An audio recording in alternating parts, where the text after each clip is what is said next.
we created the discovery session at the hub. And that is like 120 questions of things you got to talk about before it becomes an actual issue. Like questions like, should we let our kids work in the business? Like that's a huge one. The amount of people I talked to who said that their partner brought their spouse in halfway through the business.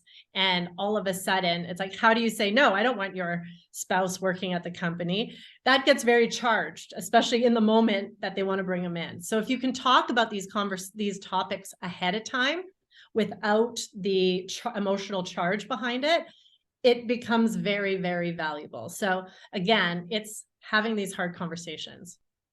So basically what I heard before you actually explain it. So you guys basically have to go to premarital counseling before you get into your partnership, because you're going to be stuck with each other for a long time, and better do all of that stuff on the front end than on the back end. Assume success. Assume your company's around for the next 30, 40, 50 years. And you got to navigate that path with the same person. And you're going to go through all these different life stages. And again, some of these things that come in are better talked about before they're issues. Divorce, illness, death, heaven forbid.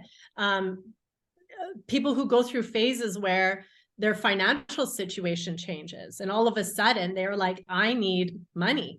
I need more money than I did. And maybe it's for a short term, but how are you going to handle that? How do you help each other out?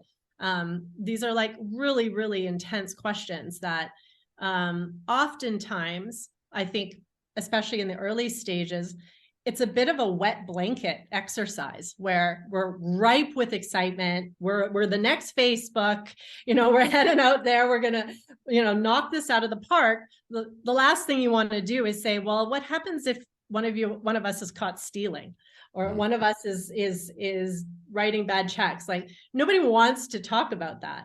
But yeah, it's preparation is hindsight's 2020, but at the same time, dig your well before you're thirsty.